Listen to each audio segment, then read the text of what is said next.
Take care of some things. All right, let's go ahead and try to get a chat sent.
Sorry, I'm still on the starting screen and the timer did already go off, but I have to take care of my chat. I did not realize I did not put a chat box on this page. I'm just going to write chat. So let's see if that goes. Oh boy, come on. There we go. Okay, it's on there. It's not the greatest, but I think it'll do. Let me stretch it out a little bit.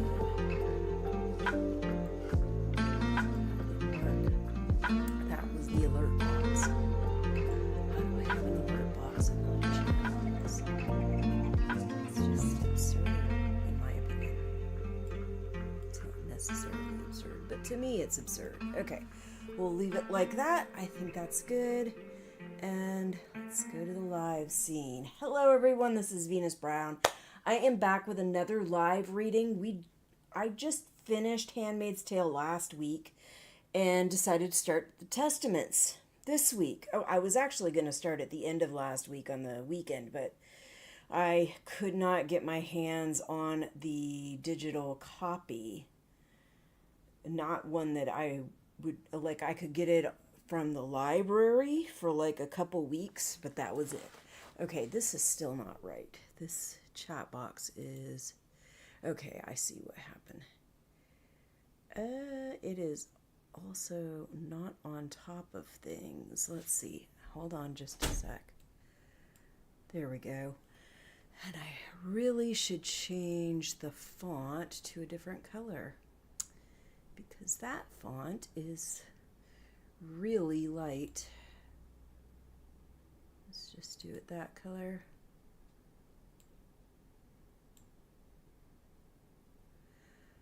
Oh, I gotta send another chat. Hello. And there it is. Okay, I think that will do just fine. I'm gonna squish it up just a bit. Okay, that's not what I meant. Sorry about this. This is my first time using this setup. I have been trying to get everything set up ahead of time, but apparently I did not have it all set up correctly. I thought I had a chat box on the starting screen, and I did not. Anyway, and I prefer to have one on the starting screen so that I can check to make sure my chats are working before I really get going with the live stream. So while the start screen has the clock going, I usually try to send one or two chats until something goes through. And usually it takes a couple times. If I do it later, like if I do it a little bit later, a lot of times the first one will go. But if I do it earlier, it takes a couple times. But anyway, that is ready. We are going to be starting, I am going to be starting to do live readings of the Testaments now that I am done with The Handmaid's Tale. The Testaments TV series is going to be starting on the 8th of April. I don't think it's April yet. We are, what, one more day, today, tomorrow, and then the next day will be the 1st of April. But the Testaments TV series, which is a spin-off of The Handmaid's Tale, starts on April 8th. I will be doing reactions to that, but keep in mind that it takes me about a week to get all the cutting and editing done that I need to do on my reactions in order to get them out. So that does take time. But I will be starting the live reads now, since I didn't get to them this weekend because of the camping trip and because of not being able to find a good copy of a good digital copy of the Testaments. Today, just to introduce the readings, I am going to read off the epilogues, and then I'm going to do basically an AI search. I already looked for blogs and stuff like that and articles that talk more about these phrases, these quotes that are in the epilogue, but I did not find much. So I found it actually better when they just gave me a stupid synopsis from the AI. Like, Google used to not use AI for the main synopsis, but now they do. So, and sometimes when I do a search, they don't even give me a synopsis, so then I have to go into the AI section. I don't know if there's another way to do it to get that brief synopsis from Google without them using AI. So right now, that's what I'm doing. I'll use AI. It gives a kind of nice description of what's going on, where that quote came from. Some of them are specific. Some of them are specifically going to talk about its context in Margaret Atwood's books. Some of them are going to talk about context in some other area that quote was used. So I will read through that, and then I'm going to read through the acknowledgements, but I am not going to be looking for any articles or any AI search or anything like that for the acknowledgements. I'm just going to read through it, because I think some of the acknowledgements in the testaments are kind of important to understand where Margaret Atwood was coming from when she wrote this book, when she started writing this book, and why she decided to write this book. Anyway, let's go ahead and get this started because I don't have a whole lot of time. I am going to be helping my friend out again this week, just taking her to work. But in fairness to her, like, I've been doing this for the last 2 or 3 weeks, I think. But in fairness to her, she does provide me lunch every time I go and pick her up. And we sit and watch a little bit of Bridgerton before we leave and just kind of catch up and enjoy ourselves. She's been one of my best friends for a very long time, so I really appreciate it. I don't have a problem with giving her a short ride to her workplace. Anyway, let's see. I'll go to the read page. And I should probably get this on the correct page. We're going to start out with these. Okay, so I can unhighlight that. Every woman is supposed to have the same set of motives or else to be a monster, by George Eliot, Danielle Deronda. So I pulled up this this AI search for it. Let me see here. I think, is it this one? Yeah, okay. All right, so every woman is supposed to, so this is what it says about that quote. Every woman is supposed to have the same set of motives or else to be a monster. This is a famous line from George Eliot's Marianne Evans' 1871 novel, Middlemarch. It appears in chapter 1, referring to the character Dorothea Brooke. The quote critiques, I have the mic on. The quote critiques the rigid Victorian social expectations that demanded women conform to a singular, narrow standard of behavior and desire. In this context, any woman who possessed intellectual ambition, spiritual depth, or motives beyond the standard, such as marriage and domesticity, was viewed by society as an unnatural aberration, a monster. So this is something I definitely noticed when I started reading some of the old style books and stuff, that these girls they were presenting were just so, like,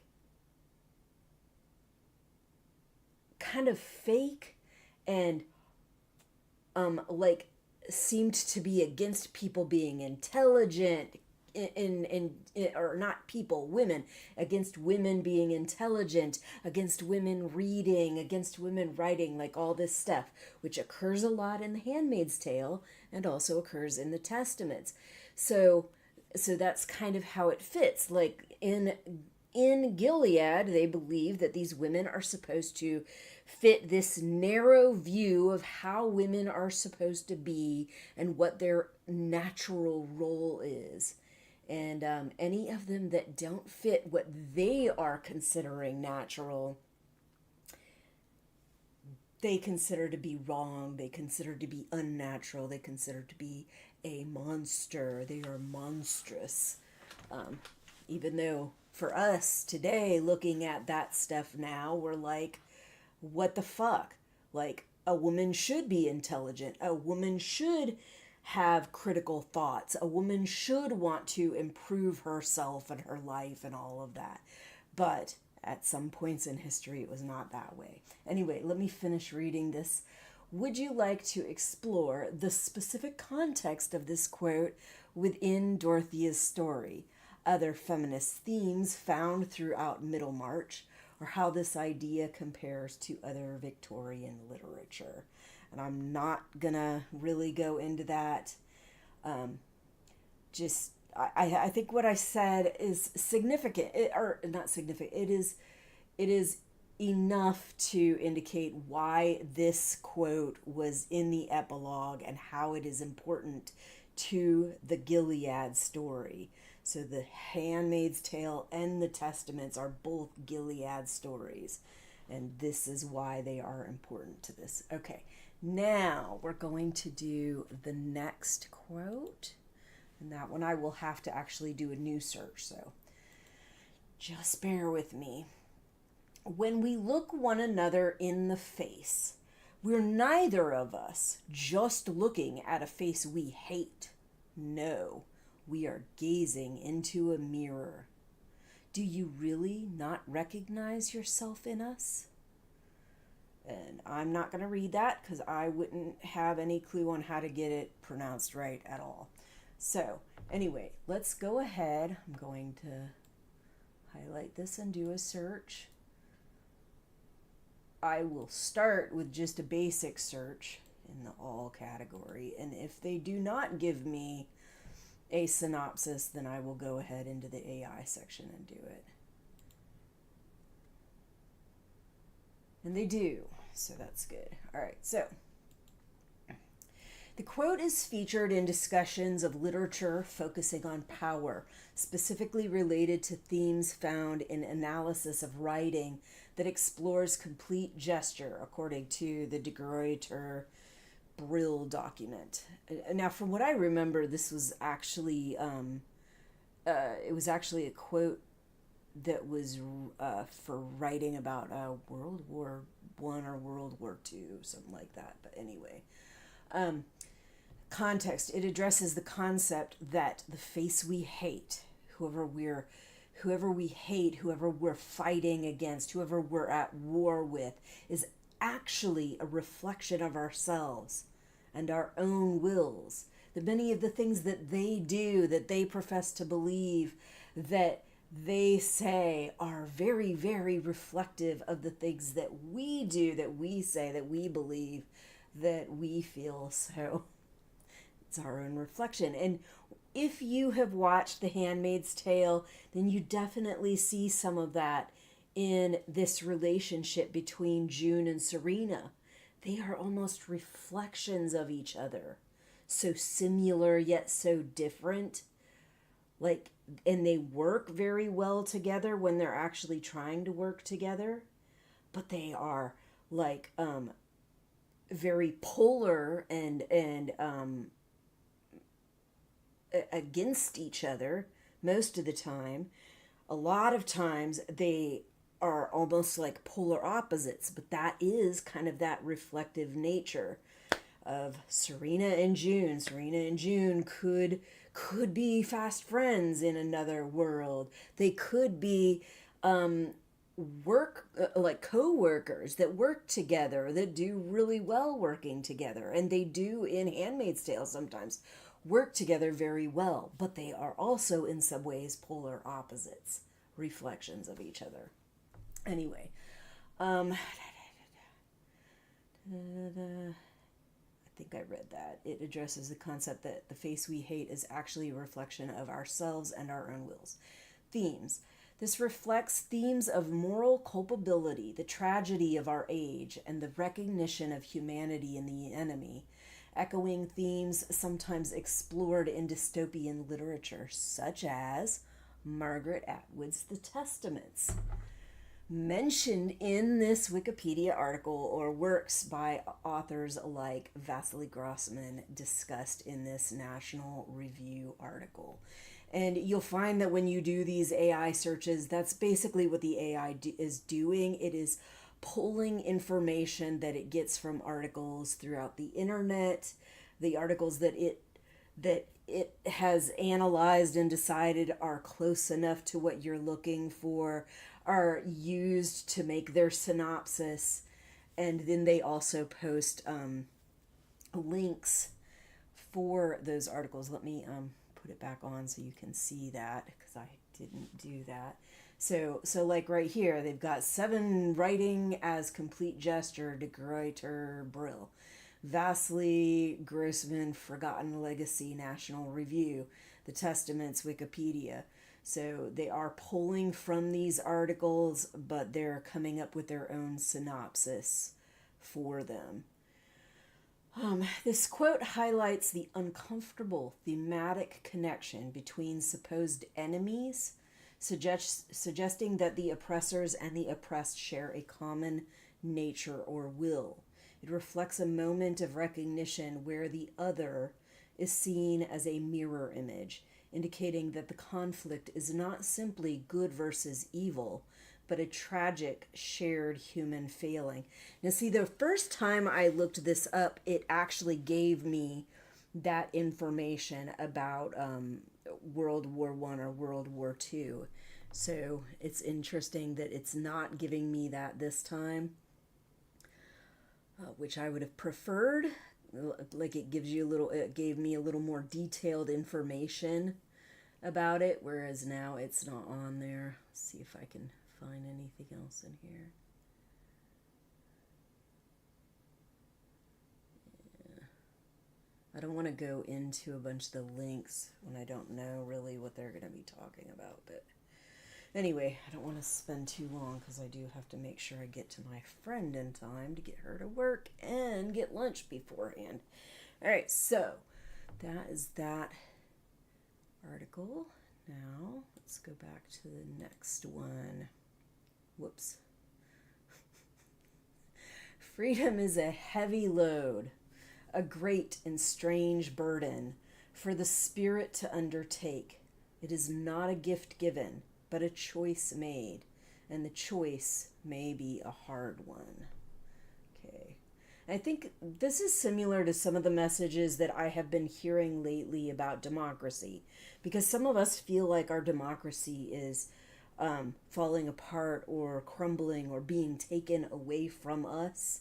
And this is like one of the things people are saying is that democracy isn't like an easy thing. Democracy can be lost easily. It's actually work. It is actually hard work to keep good, healthy democracy going. And right now, our democracy is not healthy. Some people may think it's perfectly fine, but right now our democracy is unhealthy, and it sucks. Anyway, let's select this. I'll do that too. I think now let's see. I think it'll come up with it without me even putting the author in there. If I could just select what I want without selecting anything else. Okay.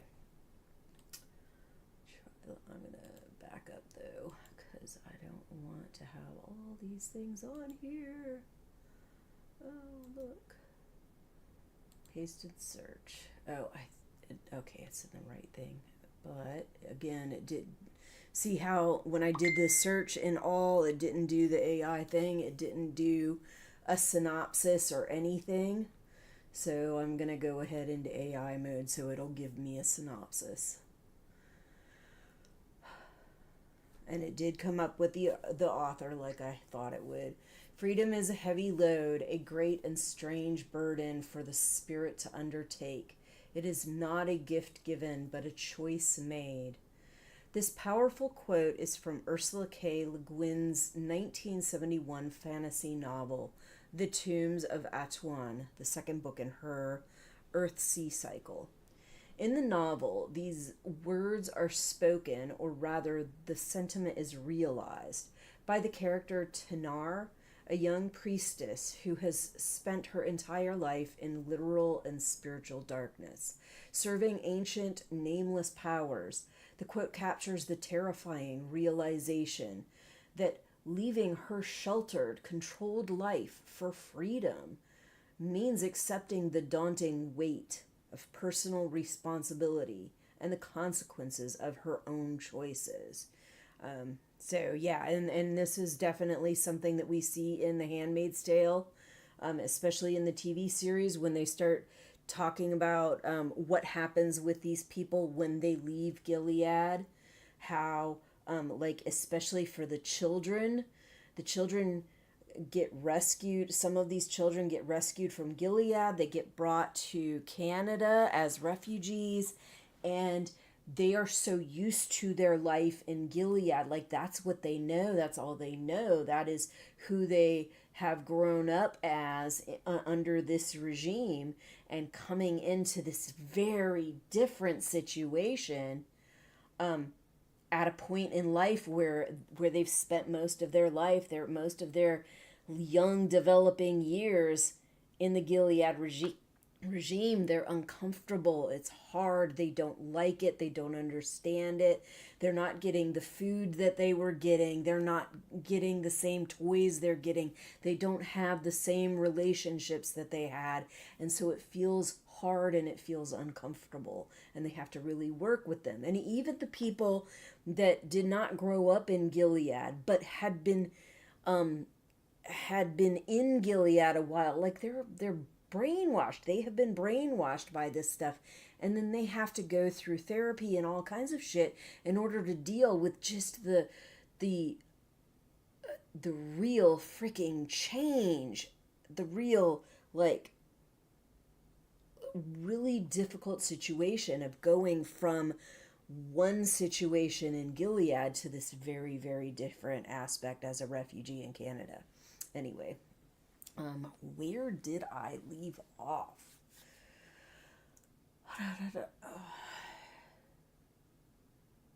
Okay, key context and themes. A hard choice. For Tanar, choosing freedom meant abandoning everything she knew and trusting a stranger, Ged the wizard. The quote highlights that freedom is not a carefree state, but an active, often painful decision to own one's life. The burden of responsibility. Le Guin frequently explored the idea that being free is actually more difficult than being governed, because it requires constant self-direction and the courage to face uncertainty. Literary legacy. This specific passage was so influential that Margaret Atwood used it as one of the 3 epigraphs at the beginning of her 2019 novel, The Testaments, the sequel to The Handmaid's Tale, to underscore the cost of resistance and agency in a totalitarian society. So, yeah, like, it's important. It's not easy. There are things about having a specific routine, specific rules, regulations, having everything dictated to you, having every part of your life be part of rules and structures that tell you how to be and who to be and what to think and what to learn and all of that. It takes the responsibility away from you to take care of those things and just puts it all on you. And it can be hard for a person like me who's like, no, like, I'm used to my freedom. I am used to having my own autonomy and being able to say what I think and being able to make my own decisions. So for somebody like me, that would be very hard to live in a very rigid structure like that.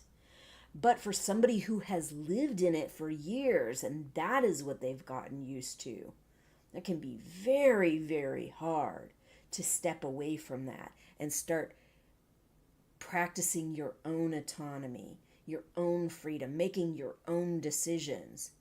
Even when you start to try to make your own decisions, you find that so often you're just doing what you were used to. And you're not actually making your own decisions. You're letting other people make them for you, whatever. And I did this again. I didn't open this up. It's kind of because I'm going back and forth between 2 different screen captures. So for the audiobook I'm using, doing a screen capture works for it, whereas doing the window capture does not. For some reason, it does not show anything if I use window capture, whereas if I use I find window capture to be a better way to kind of just focus on that one window and nothing else, whereas screen capture will focus on anything that is in the screen that you're selecting. And if there is sound playing on your desktop from that or from somewhere else, those sounds might be mixed in, and I'm trying to keep things isolated. So anyway, and I'll go ahead and read these possible interests if you want to explore further. I'm not going to explore further, but if you want to, that's something that you could think about. The character arc of Tanar as she transitions from priestess to a free individual. How Margaret Atwood connects this quote to the themes of the Testaments. Other philosophical works by Le Guin, and I don't know if I'm pronouncing her name right, but hopefully it's something close, that deal with freedom and power. Okay, so that is all of the epilogue. Now I'm going to read the acknowledgements. And I do have, I'll show you this, I do have the acknowledgements on, I have the whole book on Google Books, I think is what it's called. On my books in Google, whatever. And they appear to be changing some of the stuff in Google Books. So they're like telling me to transfer my library of books over to their new thing, which is a little confusing, but anyway. Okay, so let's see. So we've got this acknowledgements, but I wanted to actually read it from the reader because I like the background in the reader better. I don't know if it looks more easy to read and legible to you, but to me it does. So let's go ahead and put it on there. I'll get it to acknowledgements. All right. The Testaments was written in many places, in the dome car of a train stuck on a siding due to a mudslide, on a couple of ships, in a number of hotel rooms, in the middle of a forest, in the center of a city, on park benches and in cafes, with words inscribed on the proverbial paper napkin, in notebooks and on a laptop. The mudslide was beyond my control, as were some of the other events affecting the writing venues. Others were entirely my own fault. But before the actual placing of words on pages, the Testaments was written partly in the minds of the readers of its predecessor, The Handmaid's Tale, who kept asking, what happened after the end of that novel? And I heard that so much. Everybody, like with the book, with the TV series, everybody kept like they're wanting Gilead to be taken down. They're wanting to see the end of Gilead, and it never comes. And so they keep asking, when is Gilead going to come down? We know it comes down because at the end of the at the end of The Handmaid's Tale, there is a section in there where the college professors that actually found and analyzed the materials that were supposed to be from Offred, where they talk about the fact that Gilead had come down, that this was a past that happened well over 200 years ago. Anyway, I went on that sidetrack and I don't remember exactly where I was going with it, but but yeah, people have been asking from the beginning, like, how did Gilead get taken down? And they want that ending. They want that ending in the book. They want that ending in the TV series. And they never got it. They got the beginnings of it, what seemed to be the beginnings of it. They got a lot of like starts and stops that never seemed to go anywhere, but they never got the actual end of it. And they never got Offred or June actually being reunited with her family. So people wanted that too. And so that is how Testaments came to be. Because of fans being like, what happened? Like, we want to know. Inquiring minds want to know. So, The Handmaid's Tale, who kept asking what happened after the end of that novel. 35 years is a long time to think about possible answers. Then the answers have changed as society itself has changed, and as possibilities have become actualities. The citizens of many countries, including the United States, are under more stresses now than they were 3 decades ago when she wrote Handmaid's Tale. And yes, Handmaid's Tale was 3 decades ago. I was reading through the comment section of one of the Handmaid's Tale and Testament fans. I think it was a Testament fan site, and somebody was asking about, like, wasn't this written decades ago? And people were like, oh, but Testaments was just written. And I'm like, yeah, Testaments was just written, but The Handmaid's Tale itself was written decades ago. It is more than 30 years old. Like, you have to acknowledge that. The reality that the Testaments was written so much later, it has real importance. It has real value. The fact that the first book was written so long ago and this one is a new animal. This one is a spin-off. It is an extension of Handmaid's Tale, but it is written several decades after the fact. So you're going to get a very different story than if she had tried to write an end to this back when she first finished Handmaid's Tale. It would have been a different story. It would have been a completely different story. One question about The Handmaid's Tale that came up repeatedly is, how did Gilead fall? The Testaments was written in response to this question.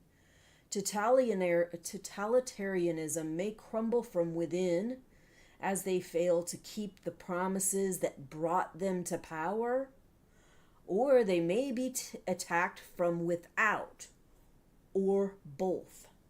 There are no surefire formulas, since very little in history is inevitable. My thanks first to the readers of The Handmaid's Tale. Their interest and curiosity has been inspiring.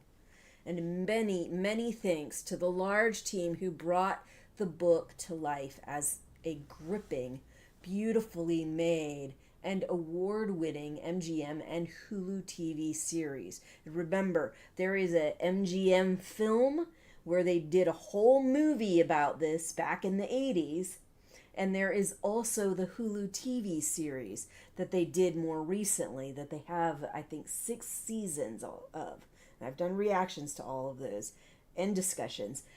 But it's important, and they are different in their own respect. I have not fully watched the movie, but I've seen clips of it. It definitely seems more cheesy, but I kind of expect that from something that was made in the 80s. And without all the fanfare, without all the money, and without all the resources, and without the technological advancements. Now they have more money and more resources and more advancements and all of that, so they were able to make a not so cheesy version as a TV series that engaged people for the most part throughout those 6 seasons. I definitely saw slippage after I think the 4th season, I think, is when people started getting really irritated by some of the timelines and some of the storytelling. But still, like, you took one book that was basically the first season and you extended it out to 6 seasons of entertainment and interesting stuff about this one person and the people in her circles. And yeah, I think they did really good with it, even though there are definitely drawbacks. There definitely were problems later on in the series. But considering the reality that they had the one book to go off of and they made 6 seasons out of it, I think they did really well. And the fact that they did not end Gilead before that, that's because it wasn't ready to end. It was not supposed to end. Not at that point. So this is the culmination. This is what Margaret Atwood came up to try to come up with that ending, to try to show people what happened for Gilead to actually come apart. All right. And I think it does have to happen from both within and without. Like you saw in Handmaid's Tale, there were several things they were trying to do outside of the regime to try to infiltrate and try to get things done. But where they really did the most damage was when they had people working outside and inside Gilead to fucking try to take shit down. And they only got Boston area down, but that still is a big thing. That's still important. Anyway, let's see. I got to get my ass out of here soon, so let me try to read a little faster and talk a little less. It's not necessarily my forte. My thanks first to I think I read that already. I'll just start on the second line. Who brought the book to life as gripping, beautifully made, and award-winning MGM and Hulu TV series. Steve Stark, Warren Littlefield, and Daniel Wilson on the producing end. Showrunner Bruce Miller and his excellent writing room. The fine director. And Bruce Miller, this guy, he saw this book, he read this book, and he's like, I need to make this into a story, into a movie, into a show, whatever. Like, I need to get this out on TV. Like, he had a vision just from that book, and he made sure he worked with Margaret Atwood. He made sure he kept plugging away to try to get somebody to decide that they were willing to take up this project and do this TV series. And that's how the Handmaid's Tale TV series came to be. I give Bruce Miller big props because he really did that. He did it well, and he made sure that he kept Margaret Atwood involved and apprised of everything he was doing, so that it didn't become something that the author later on was like, God, you made some awful changes and the fans don't like it and they can't deal with it. It was a lot less of that and a lot more of they were actually working well together and getting stuff done the way that both of them wanted to, at least as far as I could tell. Yes, there were some problems here and there, but not like with Game of Thrones. Game of Thrones, the last 2 seasons fell apart, not just because some of the things that were going on Handmaid's Tale, but because the author and the showrunners were not on the same page. They were not listening and they were not working together. And the showrunners were making a lot of decisions that the author didn't like. So I'm very glad that went the way it did. The fine directors and the amazing cast for whom this was definitely not just another show. Elizabeth Moss, Ann Dowd, Samira Wiley, Joseph Fiennes, Yvonne Strahovski, Alexis Bledel, Amanda Brugel, Max Mangala, and so many others. The television series has respected one of the axioms of the novel. No event is allowed into it that does not have a precedence in human history. So that was another thing that I really liked about the book and the TV series, is that all these awful traumatic things that were going on in Gilead and the United States is based on stuff that didn't necessarily happen exactly how it happened in the story, but things that have happened in real human history, some of which is still happening in real human history, some of which has happened and is still happening in our own countries. So much of it we found that we could actually relate to, and we were like, holy shit, it's like history's repeating itself, and it's like it's happening through this book and through this TV series, even though some of it was already done before these events were occurring. Anyway, every published book is a group effort.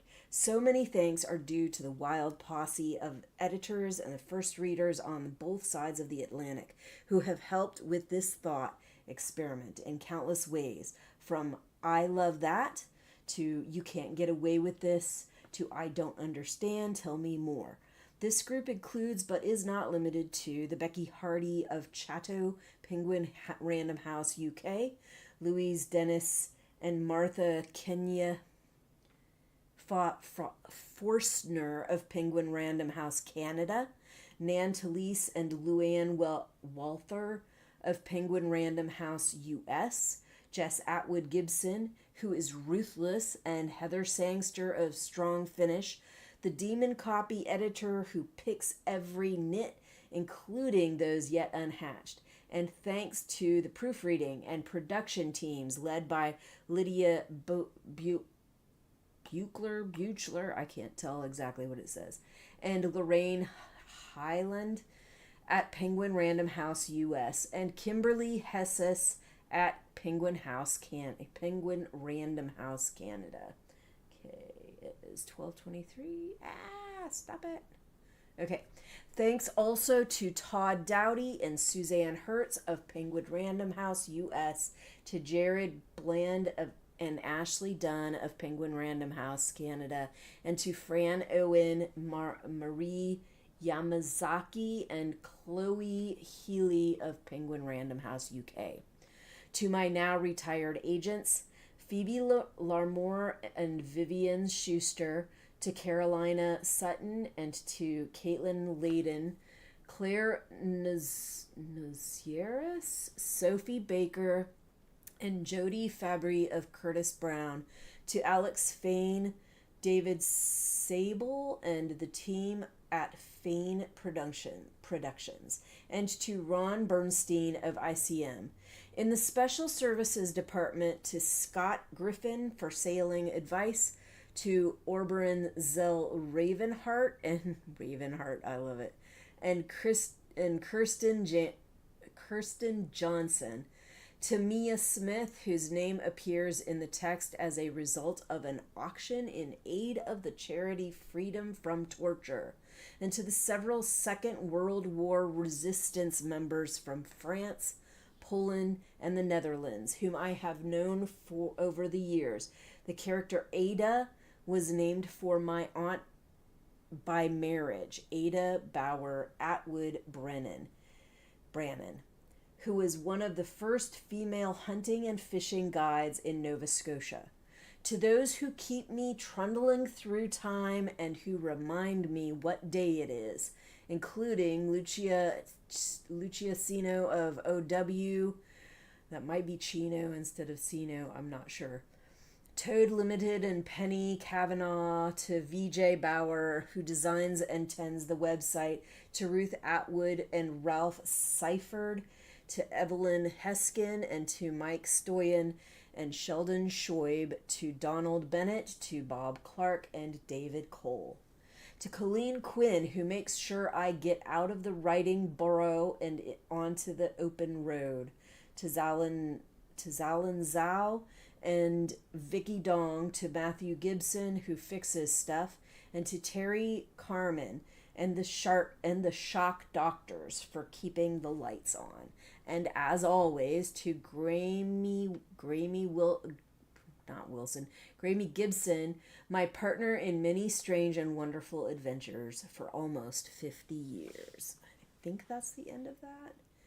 I'm not going to read the about the author thing, so we're done with that. I do want to, if anybody happens to be on and paying attention, or watches this later, I want to go through the visual settings and see if you prefer any color setting better. I like this solarized one. I kind of like how it's like a charcoaly color, but not completely dark. But there's also the night one, which is black with white background. There's sepia. I do kind of like sepia, but I feel like the lettering doesn't show up as well on here. I don't know if that's true, but I like it. Reading it from the actual reader, it feels good to my eyes. But looking at it on my screen where I am live streaming, it doesn't necessarily look as good to me. Okay, there's silver there's white with black lettering. There's also a custom thing where you can do it yourself, but I'm not going to do that. So if there are any of these that you prefer, let me know. Right now, my preference is this solarized one, which when I use Google Books, it does not have that option. It has either dark or light, basically. In fact, yeah, so I can, let me put it on here so you can see. So on Google, I can either change it from dark theme to light theme or from light theme to dark theme. That's it. You can change the font. I was hoping to find a font that is more like Arial, but doesn't have these A's. I'd prefer an A that is actually written how I'm used to writing A's, because I don't know anybody that actually physically writes their A's this way, but many, many, many of the fonts that we have to choose from do. Like, no matter if you're using a sans serif or the other type of serif, they all of these that are on the Google Books have that same style of A. And I don't want the little edges and stuff. I think sometimes that can be hard for certain people to read those. I prefer it to be kind of straight, straight, simple lettering. I think that is easier. There are definitely other fonts that I would prefer over this, but it only comes with a certain selection of possible fonts. So I use what I find most easy for me, which I think the Arial one to me is the best for my tastes and abilities. And you can also change the font size and the line spacing and stuff. But I've kind of tried to adjust it to a point that I think works well for what I have selected and that I can read fairly well. I am not the greatest reader. I do tend to be a little slow, and I do have a hard time sometimes tracking things and stuff like that. So I try to find something that works best for me. But like I said, if you want to and you are on later on and you want to leave a message or you want to respond, leave a message to me telling me which you prefer out of these. The white, the silver, the sepia, the dark, the solarized, or possibly the Google Books version that only come in dark and light. Just whatever your opinion is. I'm still going to try to keep fonts that I can follow fairly easily, that I don't lose track on as much. But I'm willing to make adjustments to the visual elements of the screen if you like. And I have thought about trying to open this with other readers, but I only have so much on my computer screen. On my phone, I have a bunch of different kinds of readers and stuff like that, and book apps and things like that. But on my computer, I have this Keeley reader that I loaded just so that I could read this book, and Google Books that I open on my browser. I thought I had Kindle on here and I couldn't find it, so it might be somewhere on my computer and I just don't know where it is. Anyway, I need to get out of here because I gotta get ready to go pick up my friend. I'm not late, so that's good. But if I stay on here much longer, I will be. So next week, I am going to need to fix this chat box a little bit. So I tried to fix the other chat box.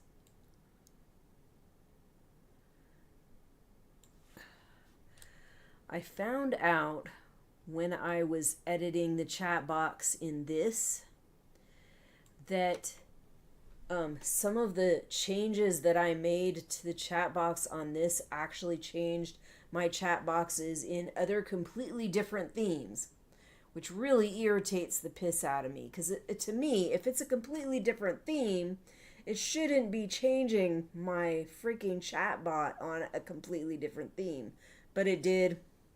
So when I did one of my Handmaid's Tale readings, I had to change it. And when I did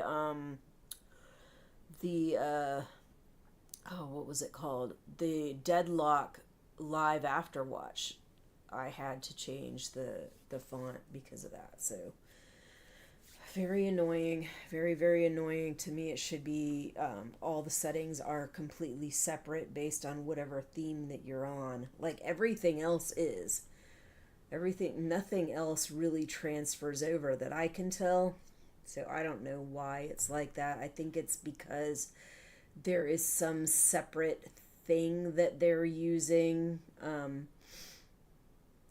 They're using the settings on some separate application or something like that in order to run the chat box. I'm not 100% sure on that, but I'm thinking that might be why it's like that. That might be why I can't figure out how to actually set up a quiz or a poll and get it to work properly on my themes. I have tried and they just don't work. I can do them on my dashboard and get them all set up and they look fine, but then when I try to use them on the live stream themes, they don't come up, they don't work. So I don't know what the heck to do about that. If anybody has any input, any ideas how that stuff works or what I might be doing wrong, and I'm not going to do a play-by-play of how I've done it to try to indicate what might be wrong. Just if you think that you might know of something that I might be missing to get those things to work, leave it in the comment section. Anyway, it's time for me to go. So I will be back here tomorrow with probably chapter 1 and 2 of the Testaments. We'll read that. I do plan on making a little video transition thing for my intermission screen. I just have not done that yet. And I'll show you my intermission screen real quick. So this is my intermission screen. Let's take this off. That's my intermission screen. And I do plan on making some media to put on there. It's not going to be like with Handmaid's Tale where I did a separate one for each chapter, because I don't have that kind of imagery and source material to use. I would have to definitely use my imagination more, which I do have an imagination, but I don't necessarily have a lot available to use that imagination in a aesthetic and pleasing way. So